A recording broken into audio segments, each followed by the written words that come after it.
미래통합당 태영호 의원 나오셔서 질문해 주시기 바랍니다.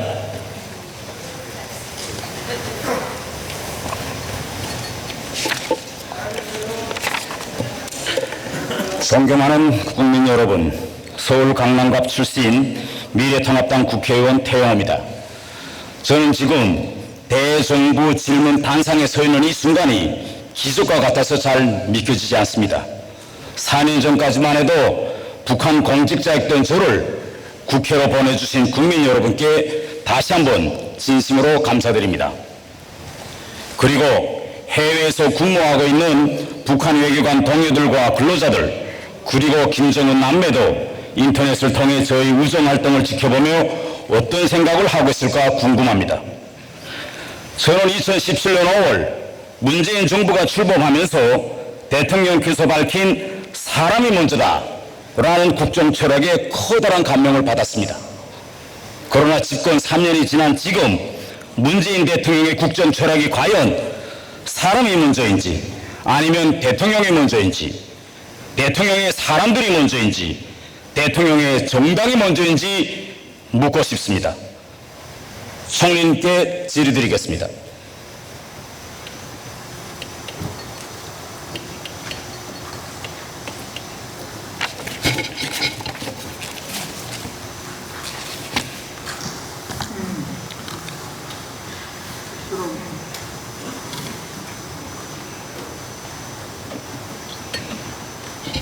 먼저 총리님께 전쟁 영웅이 먼저냐 아니면 대통령 행사가 먼저나 라는 주제로 질의하겠습니다.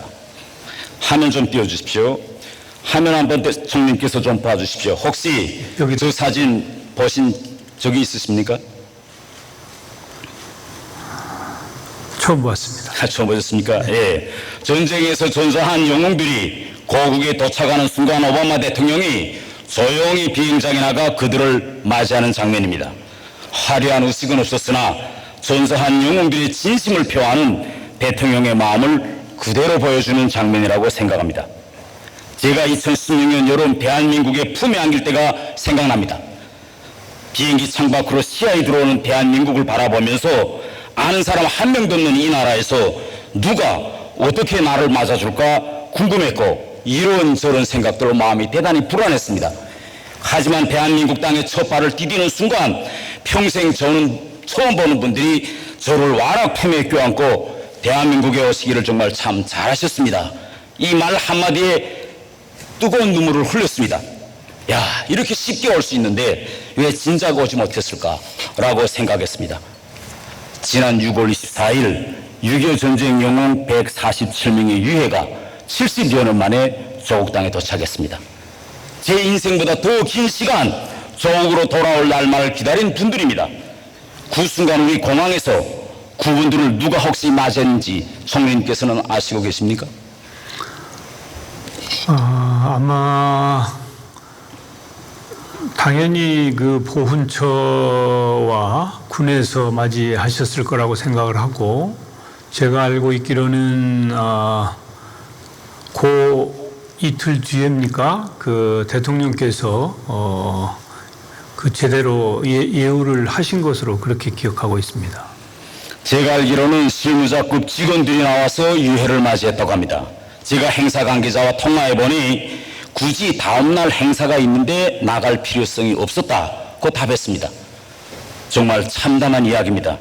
총리님, 아무리 다음날 행사 계획이 있었다고 해도 적어도 국방부 장관이라도 나가서 유해를 맞이했어야 하는 게 아닙니까?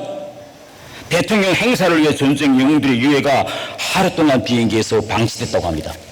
저는 이 한 가지 사실을 통해 전쟁 영웅들보다 대통령 행사를 먼저 생각하는 우리 정부의 국정 철학이 느껴집니다. 저는 총리께서 대통령과 정부를 대표해서 국민들과 유족들 앞에 이제라도 사과하는 것이 도리라고 생각합니다. 이 자리에서 사과하시겠습니까? 예,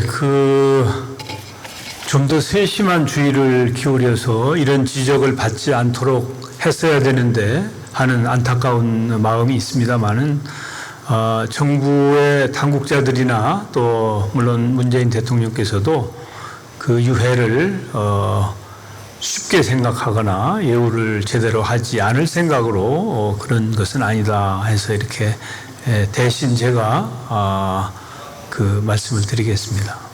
예, 저희 타임 질의도 역시 전쟁 영웅이 먼저냐 아니면 대통령이 먼저냐라는 주제로 이어가겠습니다. 백선엽 장군께서 별세하신 후 광화문에서 시민들이 백선엽 장군 분향소를 직접 차리고 예우했습니다.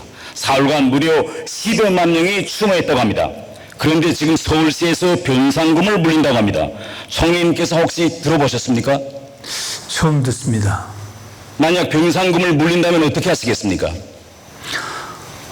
우리 대한민국은 법치국가이기 때문에 모든 이 행정 절차는 법과 제도에 의해서 이루어지는 것이기 때문에 그 법과 제도가 온당한 건지 그렇지 않은 것인지 또 이 서울시가 다른 재량을 가지고 있는지 없는지 종합적으로 판단해 볼 일이라고 생각합니다. 총리님 혹시 파묘법이라는 말 들어보셨습니까? 그런 말씀 들었습니다. 말 그대로 묘지를 파서 뒤집어 엎는다는 이야기일 것입니다. 예. 총리님께서 혹시 21세기에 지금 북한 말고 다른 나라에서 부관 참시한다는 말 들어보셨습니까? 그런 말 들어본 적이 없습니다. 이 법이 통과된다면 정말 백선엽 장군과 같은 분의 묘소를 파묘법으로 처리하실 겁니까? 그거야 이제 국회가 입법부니까요. 국회에서 제가 보기에는 법을 발의하는 것은 이제 일정한 요건만 갖추면 발의가 되는 것인데 그것을 위원회에서 충분히 논의해서 입법을 하느냐 마느냐를 결정하기 때문에 이제 국민적인 공감을 얻지 못하는 그런 입법 발의는 대부분 입법에 성공하지 못하는 것으로 저는 그렇게 알고 있습니다. 그리고 지금 뿐만 아니라 우리 국군의 창설 뿌리가 북한으로 도망쳐 북한군을 창설하는 데 일조한 김원봉까지 들어가야 된다는 황당한 주장도 나오고 있습니다. 김원봉은 6.25 때 동족 산장의 비극을 일으킨 주범 중에 한 사람으로서 북한에서 6.25 전쟁 용치고까지 받은 전범입니다. 총리님께서 혹시 그 사진을 보신 적이 계십니까? 예. 지금 보신 그 사진이 소련군에 편입돼서 소련군 군복을 입고 있는 김일성입니다. 만주에서 활동하던 동북 항일연구는 1941년 소일 중립조약 체결 후 스탈린의 지시에 의해서 동북에서부터 모두 소련에 들어가 소련 군복을 입고 소련 정규군에 편입됐습니다. 이 사람들이 1945년대 그대로 북한군에 나와서 북한군을 이루었습니다. 만주에서 10여 년간의 전투 경험과 수년간 소련에서 정규 군사를 바친 북한군의 정규군 앞에서 우리 리스크만 대통령이 대한민국을 위해서 할 수 있었던 최상의 선택은 과거를 묻지 않고 당시 한국 땅에 있던 모든 군사 엘리트들을 군에 받아들여 시급히 우리 정규군을 창설하는 일이었습니다.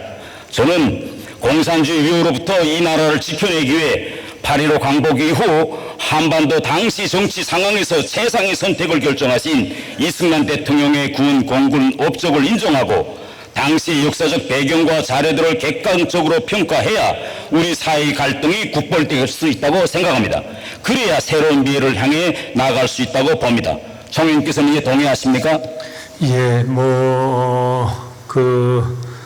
전적으로 동의하지는 않습니다만은 그 취지에는 공감을 합니다.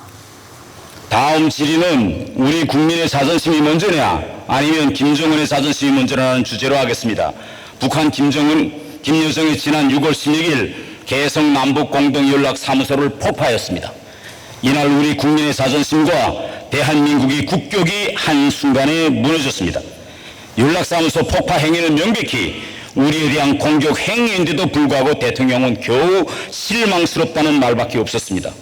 총리님 한번 상식적으로 생각해 봅시다. 정부가 주장하듯 우리와 북한과의 관계가 앞으로 정상적인 국가관계처럼 발전되어야 한다면 북한이 마치 선전포고와 같은 짓을 자행했는데 적어도 유엔 안보리사회 같은 데 상정시키고 국제사회에 알려 북한의 무자비한 도발을 단죄하는 것이 정상국가로서 해야 할 일이 아닙니까? 어떻게 생각하십니까? 북한의 연락사무소 폭파는 참으로 잘못된 일입니다마는 그것을 어떻게 처리할 거냐에 대해서는 종합적으로 판단할 일이라고 봅니다. 저는 남북공동연락사무소 폭파에 대해 응당 북한으로부터 사과를 받아내서 우리 국민의 자존심을 세워주어야 한다고 생각합니다. 앞으로 남북 대화가 재개되면 북한으로부터 유감이나 사죄를 받아내시겠습니까? 그런 노력도 필요하다고 생각합니다. 그리고 총리님, 현재 임종석 전 대통령 비서실장 이사장으로 있는 남북경제문화협력재단이 법원에 공탁한 대북 저작권료, 즉 김정은 정권에 넘겨줄 돈입니다. 21억 원 정도 된다고 합니다. 북한이 우리의 재산을 폭파했는데 상징적으로 이것부터 압류 조치해야 된다고 생각되지 않으십니까? 어떻게 생각하십니까? 예, 아직 검토해 본 적이 없습니다. 혹시 총리님께서는 지금까지 우리 6대 정부가 북한에 주었다가 받지 못한 차관이 얼마나 되는지 아십니까? 금액은 정확하게 모르겠습니다만은 그런 부분이 있습니다. 1조 617억 원이라고 합니다. 그리고 우리 정부에서 무상으로 북한에 제공한 차관, 무상 차관입니다. 이것까지 합하면 2조 7천억 원이 넘는다고 합니다. 우리 대한민국 전체 4년제 대학 270여만 명의 학생들이 등록금 없이 한 학기를 다니거든 남을 만한 어마어마한 금액이 북한으로 넘어갔습니다. 북한에 꽂은 돈 받지 못하고 또 돈 갚으라는 말 한마디도 하지 못하는 정부가 앞으로 새로운 남북 경제 협력이 시작되면 우리 경제를 살릴 것이라고 하는데 이러한 주장에 동의하십니까? 예, 당연히 그 채권 채무에 대해서는 적절한 시점에 그 논의가 있었을 것으로 생각이 되고요. 이제 이 남북 간에 만약에 이 핵 문제라든지 현안이 잘 해결이 되어서 경제 협력이 이루어진다면 이런 것보다도 훨씬 큰 그런 시너지가 있을 것으로 저는 판단하고 있습니다. 다음 질의는 정전선언이냐 항복선언이냐 북한 비핵화 견인선언이냐 북한 핵보유국 인정선언이냐라는 주제로 질의드리겠습니다. 저는 오늘 이 대정부 질의 서두에 총리님께서 정전선언에 대해서 말씀하신 걸 보고 크게 놀랐습니다. 그래서 저는 이 자리가 총리님께서 또 저와 함께 정전선언 문제에 대해서 정말 팩트로 올바로 이해하시는 그런 기회가 되었으면 합니다. 총리님, 지금 여당 의원들이 추진하고 있는 정전선언 결의안이 그들이 말대로 국회에서 채택되면 북핵 폐기가 견인될 것이라고 생각하십니까? 출발점이 될 수도 있다고 생각합니다. 예, 화면 한번 좀 보시겠습니다. 저 화면에 보시다시피 판문점 선언 채택 이후 싱가포르 북미 합의 이후에 북한은 시도 때도 없이 말만 생기면 정전선언을 하자고 떠들었습니다. 예, 계속 정전선언이라고 했습니다. 왜 그때 북한이 저렇게 계속 정전선언을 이별렀다고 생각하십니까? 그러면 의원님께서는 계속 전쟁 상태를 유지하고 싶으십니까? 제가 이제 그 다음 답변을 말씀드리겠습니다. 그런데 아주 흥미로운 일이 발생합니다. 총리님께서 아시고 계시겠지만은 문재인 대통령이 2018년 평양을 다녀오고 그 다음 연이어 미국에 가서 트럼프 대통령을 만나고 서울로 돌아오십니다. 그리고 며칠 안 지난 10월 1일 북한이 저렇게 매일 정전선언을 요구하던 북한이 던일련 입장을 바꾸어서 정전선언에 연연하지 않겠다라고 입장을 바꿉니다. 아니 문재인 대통령이 평양, 워싱턴을 쭉 돌고 왔는데 왜 갑자기 김정은이가 이렇게 입장을 바꾸었습니까? 혹시 정전선언 문제와 관련하여 야당과 국민 모르게 문재인 대통령과 김정은, 트럼프 대통령 사이에 뭐 오간 내용이 있습니까? 그 적절치 않은 추측이신 것 같습니다. 네.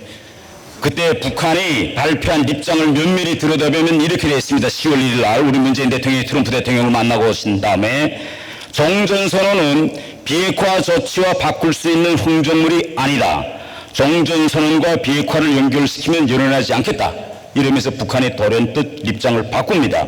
이에 대해서 미국은 그래도 정전선언 정도 하려면 적어도 핵신고와 검증 원칙에 동의해야지 그것조차도 안 하고 정전선언을 해버리면 북한의 핵보유국주의를 인정한 꼴이 된다. 이렇게 미국이 말합니다. 이렇게 총리님께서 보시다시피 종전선언을 놓고 미국과 북한 입장이 이렇게 첨예하고 대척점이 있는데 지금 여당은 북핵 폐기를 전제로 하지 않은 종전선언 추진 결의안이 비핵화를 견인할 수 있다 이렇게 주장합니다. 이것이 지금 현존 미북 관계에서 현실적인 아니라고 보십니까? 종전선언과 비핵화는 이제 좀 다른 사안이고요. 남북 간에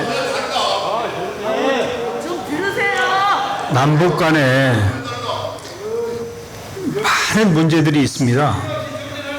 이렇게 종전선언만 있고 비핵화만 있는 것이 아니고 여러 가지 많은 문제들이 있기 때문에 이것은 서로 복잡하게 연결되어 있는 상황이어서 지금은 남북 간의 대화가 상당히 진척이 되다가 중단이 되어 있는 상태입니다. 그런데 제가 생각하기에는 결국은 남북 간의 대화와 타협을 통해서 어려운 문제들을 해결하고 한반도의 평화와 번영의 길로 나가는 것이 옳다. 그리고 전국적으로는 우리가 비핵화라고 하는 목표를 달성해야 된다고 생각을 합니다.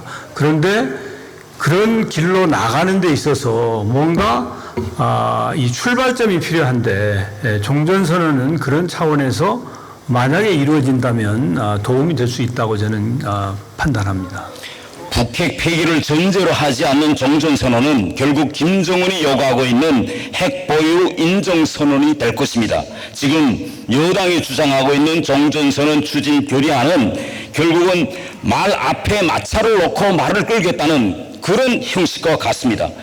북핵 폐기 내용도 없는 종전이라는 선물을 그것도 북한이 금방 남북연락소를 fak파한 며칠 이후에 이러한 견해를 받아야 한다는 것은 종전선언이라는 이런 선물을 김정은 남매에게 가져다 바치다는 것으로서 김정은 남매의 그러한 행포에 굴복하는 항복밖에 볼 수 없다고 생각합니다. 감사합니다. 예, 종전선언을 논하는 것은 그것은 북한 당국이나 김정은 위원장을 위해서가 아니고 우리 대한민국 국민을 위해서 그리고 한민족을 위해서 그런 논의를 하고 있는 것입니다. 그 점을 태 의원님께서는 참작해 주시기 바랍니다.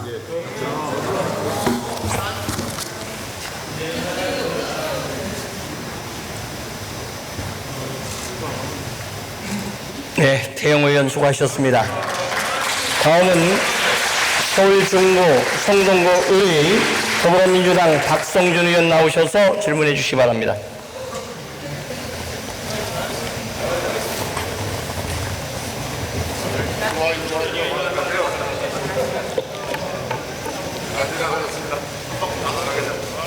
존경하는 국민 여러분, 박병서 의장님, 그리고 선배 동료 의원 여러분, 정세균 국무총리를 비롯한 국무위원 여러분, 서울 중구 성동구을 더불어민주당 박성준 의원입니다.